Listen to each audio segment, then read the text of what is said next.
नमस्कार। आज हम इतिहास के पन्नों में थोड़ा गहरे उतरते हैं।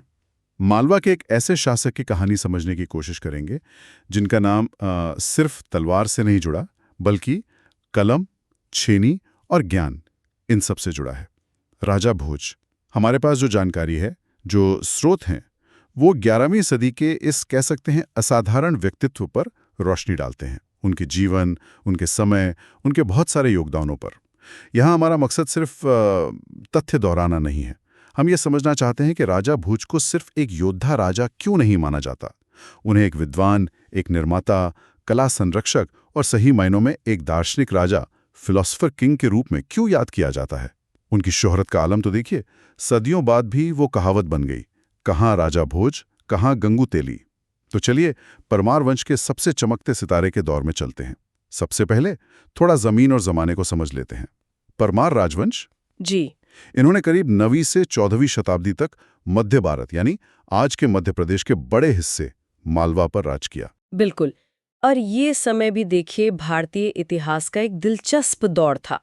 उत्तर में गजनवी आक्रमणों की आहट थी, दक्षिण में चोल साम्राज्य अपने चरम पर था और पश्चिम और मध्य भारत में कई राजपूत वंश वो सत्ता के लिए संघर्ष कर रहे थे।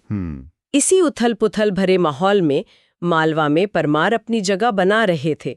उनकी पहली राजधानी उज्जैन थी, लेकिन बाद में राजा भोज के समय धार या धारानगर वो उनकी शक्ति और संस्कृति का केंद्र बनी। और इसी माहौल में आते हैं राजा भोज, जिनका शासनकाल मोटे तौर पे 1010 से 1055 ईस्वी के बीच माना जाता है। आपने धार का जिक्र किया, तो क्या ये सिर्फ एक प्रशासनिक राजधानी थी, मतलब किला महल बस? नहीं, यही तो राजा भोज की खासियत दिखती है। उन्होंने धार को सिर्फ किला और महल तक नहीं रखा, उन्होंने इसे ज्ञान, कला, संस्कृति की एक ऐसी नगरी बनाया जिसकी ख्याति दूर दूर तक फैली। अच्छा। ये एक ऐसा शहर था जहां शास्त्रार्थ होते थे, नई इमारतें बन रही थीं, कवि और कलाकार सम्मानित होते थे। ये उनकी महत्वाकांक्षा को दिखाता है। वो सिर्फ जमीन जीतना नहीं चाहते थे, वो एक पूरी सभ्यता का निर्माण करना चाहते थे, एक तरह से। और उनका प्रभाव क्या सिर्फ मालवा तक ही सीमित रहा? हम अक्सर राजाओं को उनके साम्राज्य विस्तार से ही ज्यादा जानते हैं। हाँ, देखिए, विस्तार भी कम नहीं था। उनके प्रभाव क्षेत्र में मालवा तो था ही, आज के गुजरात, राजस्थान, महाराष्ट्र के कुछ इलाके भी आते थे। उन्होंने अपने पड़ोसियों से, जैसे गुजरात के चालुक्य मतलब सोलंकी, दक्षिण के कल्याणी चालुक्य, त्रिपुरी के कलचुरी, इनसे कई युद्ध लड़े। इन युद्धों में सफलता भी मिली, असफलता भी। उनका जीवन लगातार सैन्य अभियानों में भी बीता। लेकिन जो बात उन्हें असाधारण बनाती है वो यही है कि इतने संघर्षों के बीच भी उन्होंने ज्ञान और निर्माण के लिए इतना समय और इतने संसाधन कैसे दिए, ये सोचने वाली बात है। हाँ, यही बात सबसे ज्यादा हैरान करती है। युद्ध का मैदान और अध्ययन कक्ष, ये तो दो बिल्कुल अलग दुनियाएं लगती हैं। उन्हें तो सम्राट चक्रवर्ती भोज भी कहा गया और ज्ञान के संरक्षक के तौर पे उनकी तुलना राजा विक्रमादित्य से की जाती है। जी, लेकिन सबसे बड़ी बात तो ये लगती है कि वे सिर्फ दूसरों के ज्ञान का सम्मान नहीं करते थे, वो खुद ज्ञान के सागर थे। सुना है संस्कृत में 80 से ज्यादा ग्रंथ लिखे उन्होंने। ये कैसे संभव हुआ होगा? ये वाकई में उनकी विलक्षण प्रतिभा है और ज्ञान के प्रति उनका गहरा समर्पण। सोचिए, एक शासक जिसके ऊपर राज्य चलाने की, सेना का नेतृत्व करने की, कूटनीति की 1000 जिम्मेदारियां हैं। हाँ। उसका इतने विषयों पर इतने ग्रंथ लिखना कोई साधारण बात नहीं है। ये दिखाता है कि ज्ञान उनके लिए सिर्फ कोई शौक नहीं था, बल्कि जीवन का एक अहम हिस्सा था। उनके कुछ प्रमुख ग्रंथों को देखें तो उनकी विद्वत्ता का फैलाव समझ आता है। कौन कौन से ग्रंथ थे वे? कुछ मुख्य उदाहरण अगर आप बता सकें। जरूर। एक बहुत महत्वपूर्ण ग्रंथ है सरस्वती कंठाभरण। अच्छा। ये संस्कृत व्याकरण, काव्य शास्त्र यानी पोएटिक्स और अलंकार शास्त्र यानी रिटोरिक, इन पर एक बहुत विस्तृत और आधिकारिक काम माना जाता है। ये दिखाता है कि भाषा और साहित्य की बारीकियों पर उनकी कितनी गहरी पकड़ थी। फिर एक और मिसाल है राजमार्तंड। ये महर्षि पतंजलि के योग सूत्रों पर लिखा गया एक महत्वपूर्ण भाष्य है। योग पर भी? जी हाँ, इससे पता चलता है कि उनकी रुचि सिर्फ साहित्य या शासन तक ही सीमित नहीं थी। वे योग और आध्यात्म जैसे गूढ़ विषयों में भी गहरी पैठ रखते थे। यानी व्याकरण, काव्य, योग, दायरा तो काफी विस्तृत है। जी दर्शन के क्षेत्र में भी उनका कुछ योगदान था। हाँ, उनका एक ग्रंथ है तत्व प्रकाश। ये शैव दर्शन, खासकर शैव सिद्धांत पर आधारित है, और ये भारतीय दर्शन और तत्व मीमांसा मतलब मेटाफिजिक्स पर गहराई से विचार करता है।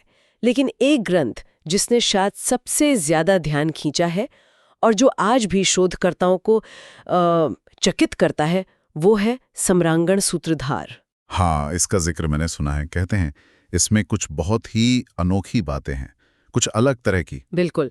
ये ग्रंथ मुख्य रूप से तो वास्तुकला, नगर नियोजन, मूर्तिकला, चित्रकला, इन पर है। इसमें मंदिरों, महलों, घरों के निर्माण की विधियां हैं, नगरों को कैसे बसाया जाए, मूर्तियों के क्या लक्षण हों, ये सब विस्तार से लिखा है। ठीक है। लेकिन जो बात इसे असाधारण बनाती है वो ये है कि इसमें कई तरह के यंत्रों का भी वर्णन मिलता है। इसमें ऑटोमेटा यानी स्वचालित यंत्र, जैसे अपने आप चलने वाले पुतले या यांत्रिक पहरेदार, इनका जिक्र है। अपने आप चलने वाले पुतले। हाँ, और सबसे आश्चर्यजनक रूप से इसमें उड़ने वाली मशीनों यानी विमानों या व्योमयान का भी वर्णन मिलता है। उड़ने वाली मशीनें 11वीं सदी में। हाँ, ये तो कल्पना से परे लगता है। क्या ये सचमुच काम करने वाली मशीनों का विवरण था या सिर्फ एक सैद्धांतिक या काव्यात्मक कल्पना? ये एक बड़ा सवाल है और इस पर विद्वानों में मतभेद भी है। कुछ इसे उस समय की उन्नत तकनीकी समझ का प्रमाण मानते हैं, जबकि कुछ इसे कवि कल्पना या पौराणिक कथाओं से प्रेरित मानते हैं। लेकिन महत्वपूर्ण बात शायद ये नहीं कि वे मशीनें बनी या नहीं। महत्वपूर्ण ये है कि 11वीं सदी का एक शासक जो खुद विद्वान था, अपने ग्रंथ में ऐसी अवधारणाओं को शामिल कर रहा था। ये उस दौर की बौद्धिक उड़ान और तकनीकी कल्पनाशीलता का सूचक है। हाँ, ये तो है। ये दिखाता है कि राजा भोज का दरबार सिर्फ पारंपरिक ज्ञान तक सीमित नहीं था। वहां नई संभावनाओं और तकनीकी विचारों पर भी मंथन होता था। इससे ये अंदाजा लगता है कि उनका दरबार कैसा रहा होगा। मतलब सिर्फ कवियों और दार्शनिकों का जमावड़ा नहीं है, बल्कि इंजीनियर, वैज्ञानिक, खगोल शास्त्री, हर तरह के ज्ञानी लोग वहां आते होंगे। निश्चित रूप से उनका दरबार पूरे भारत के विद्वानों, कवियों, वैज्ञानिकों, दार्शनिकों के लिए एक चुंबक की तरह था। कश्मीर से लेकर कर्नाटक तक के विद्वान उनके दरबार की शोभा बढ़ाते थे। उन्होंने धार में भोजशाला की स्थापना की, जो सरस्वती मंदिर के साथ साथ एक महाविद्यालय भी था। भोजशाला? जी, ये उस समय के सबसे प्रतिष्ठित शिक्षा केंद्रों में से एक बन गया था। कन्नौज और उज्जैन जैसे पुराने केंद्रों को टक्कर दे रहा था। कहा जाता है कि यहाँ एक विशाल पुस्तकालय और एक वेधशाला यानी ऑब्जर्वेटरी भी थी, जहाँ खगोलीय अध्ययन होता था। यानी ज्ञान का सृजन भी और उसका प्रसार भी। अद्भुत। लेकिन राजा भोज की पहचान सिर्फ एक विद्वान के रूप में ही तो नहीं है, वे एक महान निर्माता भी थे। हाँ, उनकी निर्माण कला भी उनकी विद्वत्ता जितनी ही प्रभावशाली है, कह सकते हैं। उन्होंने मालवा को मंदिरों, किलों, बांधों और झीलों से पाट दिया था। उनके निर्माण कार्य सिर्फ भव्य ही नहीं थे, उनमें इंजीनियरिंग का कौशल भी दिखता है।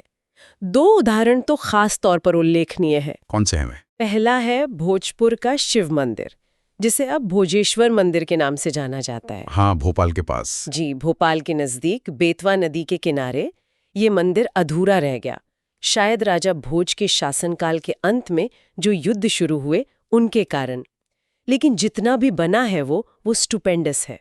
क्या खासियत है उसकी? इसकी सबसे बड़ी खासियत है इसका विशाल शिवलिंग, जो एक ही पत्थर को तराश कर बनाया गया है और गर्भगृह में स्थापित है। इसकी ऊंचाई आधार समेत लगभग 18 फीट है। कुछ स्रोतों में तो 22 फीट तक भी कहा गया है। 18 फीट एक ही पत्थर से? जी हाँ, ये भारत के सबसे बड़े और भव्य शिवलिंगों में से एक है। जरा सोचिए, उस जमाने में इतने भारी पत्थर को तराशना, उसे उठाना और स्थापित करना कितनी बड़ी इंजीनियरिंग और संगठनात्मक क्षमता की मांग करता होगा। कल्पना करना भी मुश्किल है। आज भी इंजीनियरिंग का एक अजूबा ही लगता है। और दूसरा बड़ा उदाहरण कौन सा है? दूसरा उदाहरण है भोजपुर की विशाल झील, जिसे भोज ताल या भोज सागर कहा जाता था। अच्छा, झील? हाँ, एक बहुत बड़ी झील। अब तो ये झील नहीं रही, बाद के शासकों ने इसके बांध तुड़वा दिए थे, लेकिन अपने समय में ये मध्यकालीन भारत की शायद सबसे बड़ी कृत्रिम झीलों में से एक थी। कृत्रिम झील मतलब बनाई गई थी? हाँ, इसे बेतवा नदी और उसकी सहायक नदियों पर विशाल पत्थर के बांध बनाकर रोका गया था। अनुमान है कि ये झील करीब 250 वर्ग मील यानी लगभग 650 वर्ग किलोमीटर के क्षेत्र में फैली हुई थी। 650 वर्ग किलोमीटर, ये तो आज के कई शहरों से भी बड़ा क्षेत्रफल है। बिल्कुल, ये सिर्फ पीने के पानी या सिंचाई के लिए नहीं थी। इसने उस पूरे क्षेत्र के पर्यावरण और जलवायु को भी प्रभावित किया होगा। ये उस युग की जल प्रबंधन तकनीक और दूरदर्शिता का एक अद्भुत नमूना है। एक झील के लिए इतना बड़ा निर्माण, ये वाकई राजा भोज के सोच के पैमाने को दिखाता है। हाँ, लगता है वे जो भी करते थे बड़े पैमाने पर करते थे, चाहे वो ज्ञान का क्षेत्र हो या निर्माण का। बिल्कुल, वे छोटे-मोटे कामों से संतुष्ट होने वाले शासक नहीं थे। धार को एक महान शिक्षा केंद्र बनाना, विशाल मंदिर का निर्माण शुरू करना, इतनी बड़ी झील बनाना, ये सब उनकी महत्वाकांक्षी दृष्टि को दर्शाते हैं। उनकी राजधानी धार खुद वास्तुकला का एक बेहतरीन नमूना रही होगी, जिसके अवशेष आज भी मिलते हैं। हमने उनकी विद्वत्ता की बात की, निर्माण कला की बात की, अब जरा उनके कला और संस्कृति के संरक्षण पर आते हैं। क्या इस क्षेत्र में भी उनका योगदान उतना ही महत्वपूर्ण था? हाँ, निश्चित रूप से। देखिए, एक दार्शनिक राजा का काम सिर्फ ग्रंथ लिखना या इमारतें बनवाना नहीं होता, बल्कि एक ऐसा माहौल बनाना भी होता है जहां कला और संस्कृति फल फूल सके। राजा भोज ने वही किया। कैसे? उनका दरबार कवियों, संगीतकारों, नर्तकों, चित्रकारों से भरा रहता था। कहा जाता है कि वे खुद कविता करते थे और कवियों का बहुत सम्मान करते थे। उनके संरक्षण में संस्कृत साहित्य तो समृद्ध हुआ ही, साथ ही स्थानीय लोक कलाओं को भी प्रोत्साहन मिला होगा, ऐसा माना जाता है। क्या किसी खास कला शैली या संगीत परंपरा को उनके समय में विशेष बढ़ावा मिला? कोई खास जानकारी है इस बारे में? देखिए, परमार काल की मूर्तिकला और वास्तुकला की अपनी एक विशिष्ट शैली है, जिसके उदाहरण हमें भोजेश्वर मंदिर या दूसरे समकालीन मंदिरों में देखने को मिलते हैं। ये शैली थोड़ी भारी और अलंकृत होती थी। अच्छा। संगीत और नृत्य के बारे में बहुत विशिष्ट विवरण मिलना थोड़ा मुश्किल है, लेकिन जिस तरह उन्होंने सरस्वती कंठावरण जैसे ग्रंथ में काव्य और नाट्य शास्त्र पर लिखा, उससे पता चलता है कि इन कलाओं की बारीकियों में उनकी गहरी रुचि थी। उन्होंने सिर्फ धन देकर कलाकारों को प्रोत्साहित नहीं किया, वे खुद इन विषयों के ज्ञाता थे। इससे कलाकारों को एक बौद्धिक संगति भी मिलती होगी। यानी उन्होंने एक समग्र सांस्कृतिक पुनर्जागरण का माहौल तैयार किया। जी। खगोल विज्ञान, आयुर्वेद, दर्शन, वैदिक अध्ययन, इन सब क्षेत्रों में भी रुचि बढ़ी है, जैसे आपने पहले बताया था। जी, सही कहा। उन्होंने ज्ञान की शायद ही कोई शाखा छोड़ी हो जिसे उनके संरक्षण का लाभ न मिला हो। आयुर्वेद पर भी उनके ग्रंथ मिलते हैं। खगोल विज्ञान में उनकी रुचि का प्रमाण धार की वेदशाला से मिलता है। ये एक तरह से ज्ञान का स्वर्णिम युग था मालवा के लिए। वे एक ऐसे शासक थे जो युद्ध की विभीषिका के बीच भी, कह सकते हैं, वीणा के तार छेड़ना और कलम चलाना जानते थे। और इसी समग्रता की वजह से उनकी छवि एक दार्शनिक राजा की बनी। इतिहास में ऐसे शासक कम ही मिलते हैं। अशोक ने धर्म और नैतिकता पर जोर दिया, अकबर ने समन्वय और सहिष्णुता पर, राजा भोज ने ज्ञान, कला और निर्माण को अपनी पहचान बनाया। ये शासक और विद्वान का जो संयोजन है, ये इतना महत्वपूर्ण क्यों माना जाता है? ये इसलिए महत्वपूर्ण है क्योंकि ये शासन को एक अलग आयाम देता है, एक अलग गहराई देता है। एक राजा जो सिर्फ शक्ति और सत्ता में रुचि रखता है, उसका लक्ष्य शायद सिर्फ साम्राज्य विस्तार और कर वसूली तक सीमित रह जाए। लेकिन एक राजा जो विद्वान भी है, वो समझता है कि समाज की असली उन्नति सिर्फ भौतिक समृद्धि से नहीं होती, बल्कि बौद्धिक, सांस्कृतिक और आत्मिक विकास से होती है। ऐसा राजा शिक्षा को बढ़ावा देगा, कला का सम्मान करेगा, ज्ञान का सृजन करेगा और अपनी प्रजा के जीवन को बेहतर बनाने के लिए दूरगामी योजनाएं बनाएगा, जैसे राजा भोज ने वो झील बनवा कर किया। हाँ, बिल्कुल। ये संयोजन शासन को ज्यादा मानवीय और उद्देश्यपूर्ण बनाता है। इसलिए शायद उनके शासनकाल को मालवा का स्वर्ण युग कहा जाता है, और उनकी याद आज भी लोगों के जहन में ताज़ा है। वो कहावत, कहाँ राजा भोज, कहाँ गंगू तेली, आज भले ही किसी की तुलना करने के लिए मजाक में इस्तेमाल होती हो, लेकिन इसकी जड़ में राजा भोज की महानता और उदारता की स्मृति ही है। बिल्कुल। ये कहावत दिखाती है कि उनकी छवि आम जनमानस में कितने गहरे तक उतरी हुई थी। लोक कथाओं में उन्हें एक आदर्श, न्यायप्रिय और दानी राजा के रूप में चित्रित किया गया है।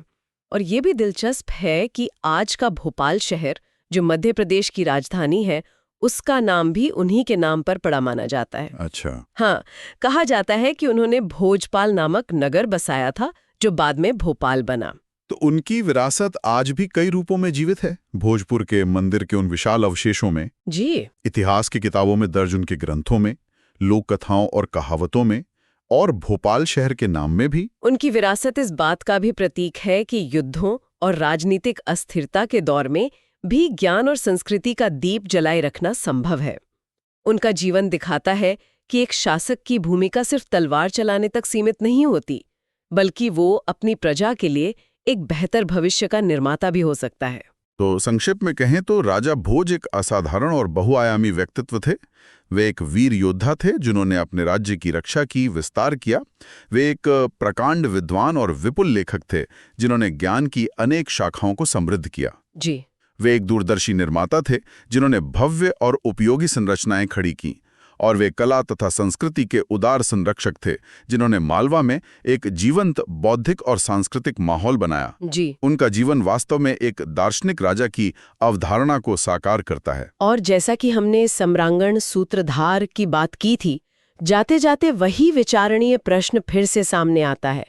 उस 11वीं सदी के ग्रंथ में ऑटोमैटा और उड़ने वाली मशीनों जैसे जटिल यांत्रिक उपकरणों का जिक्र मिलता है। हाँ, चलिए मान लेते हैं कि ये सिर्फ कल्पना थी, वास्तविक मशीनें नहीं। फिर भी ये सोचना महत्वपूर्ण है कि उस दौर में युद्धों और संघर्षों के बीच एक भारतीय राजा और उसके दरबार में ऐसी उन्नत तकनीकी अवधारणाओं पर विचार किया जा रहा था, उन्हें लिपिबद्ध किया जा रहा था। ये उस समय के बौद्धिक वातावरण, उनकी जिज्ञासा और तकनीकी कल्पना के स्तर के बारे में क्या बताता है? क्या ये सिर्फ अतीत की बात है या इसमें आज के लिए भी कोई प्रेरणा छुपी है? ये सोचने वाली बात है।